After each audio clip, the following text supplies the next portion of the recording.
Peru is one of the most beautiful and fascinating countries in the world. So it's not a surprise that the country is a dream destination for many travellers, young and old. The country of around 30 million people is located on the Pacific coast of South America and has borders with 5 other countries: Ecuador, Colombia, Brazil, Bolivia and Chile. The country has something to offer everyone who visits. For eco-tourists, Peru's natural scenery is as varied as it is beautiful. Without leaving the country, you can travel from the beach to the desert, and from the soaring Andes Mountains to the depths of the Amazonian rainforest. You can experience trekking through the wilderness and encountering stunning wildlife. And it's not just the natural environment that is extraordinary in Peru. Cultural tourists will enjoy the vibrant modern cities like Lima. In old cities like Cusco, you can learn more about the ancient Inca culture of Peru in fascinating museums and palaces.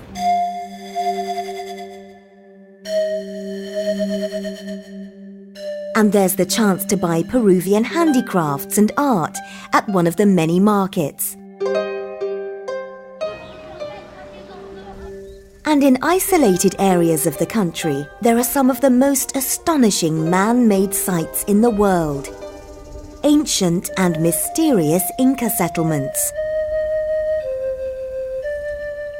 And the amazing floating homes on Lake Titicaca. But there's one place in Peru that has become the ultimate destination for adventurous travellers from around the world. It's a place that has been voted one of the 7 wonders of the modern world and is an iconic symbol of Peru, with nearly 1 million visitors every year. It's Machu Picchu, the lost city of the Incas.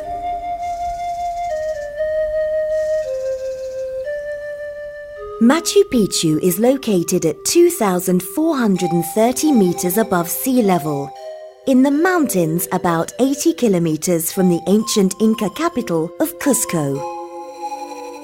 In July 2011, Machu Picchu celebrated the 100th anniversary of its rediscovery by an American explorer called Hiram Bingham, who worked at Yale University.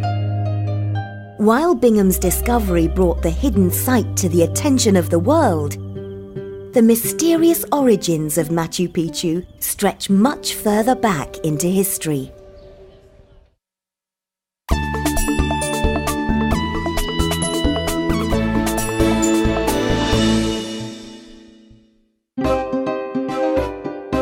Explorer and writer Hugh Thompson has spent a lot of time in Peru exploring the Machu Picchu area.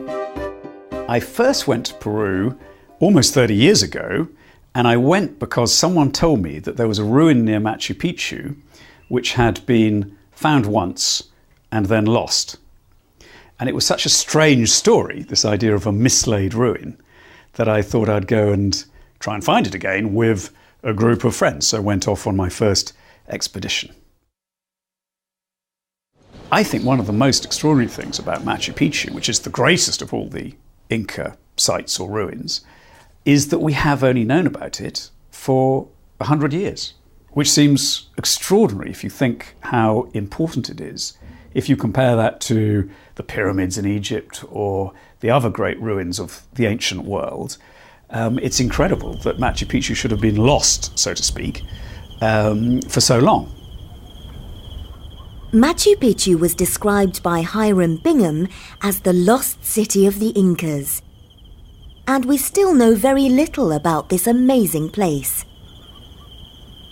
We don't know exactly when Machu Picchu was built, because of course there's no written record. But we think around 1450 to 1470, some 50 years or so before the Spanish arrived in 1532.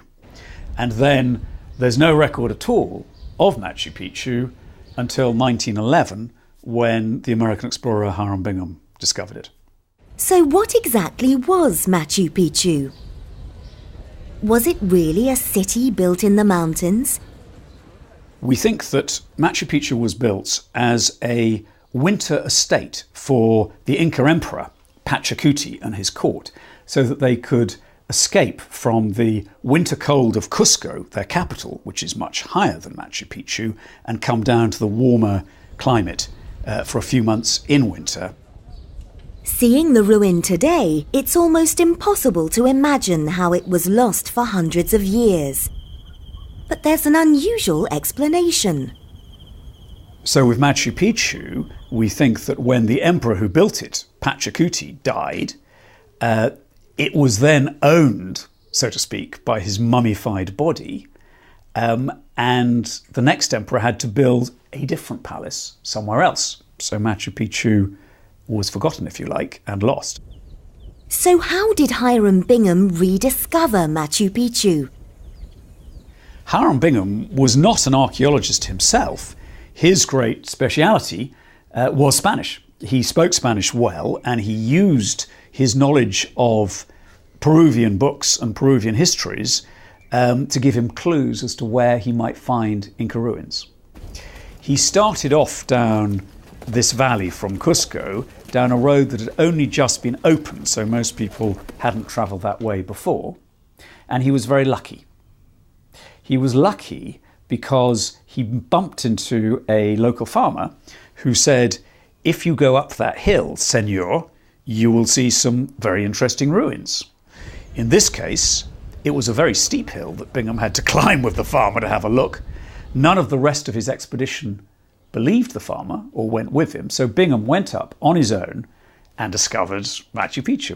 Bingham returned to the site the following year. He explored the area and took many photographs that were published in newspapers and magazines around the world. Hiram Bingham wrote a great deal about Machu Picchu, but his most famous book is called Lost City of the Incas, and it's probably the one most people have heard of, and that phrase has almost entered the language. And he used the book to paint a very romantic picture of Machu Picchu, and maybe that's why so many people still want to go there today.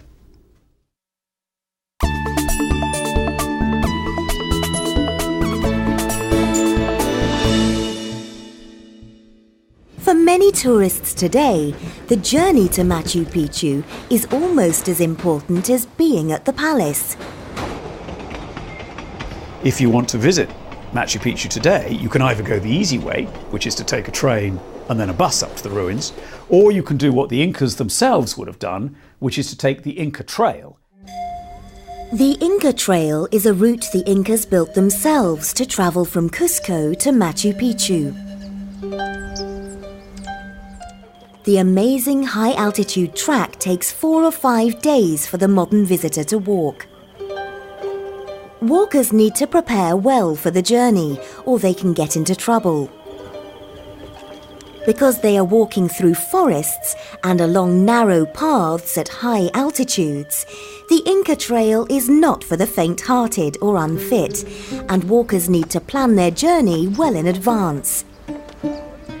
The Peruvian authorities have restricted numbers on the Inca Trail to conserve it, so only about 500 people a day are allowed to be on the trail. It is a difficult route. You have to cross mountain passes of over 15,000 feet, so many suffer from altitude sickness, and it's physically extremely demanding. There's a great deal of up and down. So what advice would Hugh give walkers? The advice I'd give anyone who's considering walking the Inca Trail is that obviously you need to be fit. It's a tough route, but also you need to acclimatise to the altitude. You need to get used to the altitude for quite a few days before you begin the trail itself. The good news about doing the Inca Trail is that you usually have porters who are carrying all the heavy stuff for you, so that you yourself might just be carrying a small day pack. And you'll have a camp in the evening. It's often very comfortable and often very, very good food. While Machu Picchu is an amazing place to visit, for Peruvians it is much more than a tourist attraction. It's an icon, a symbol of their national identity, and provides a very clear link to their incredible Inca heritage. I think one of the reasons that so many people want to visit Machu Picchu, I mean, along with the pyramids, it's one of those must-see destinations, is that Machu Picchu, you feel when you go there that you're touching a completely different culture, a different way of thinking, a different way of life, one that's still quite mysterious, of course, and one that we don't fully understand.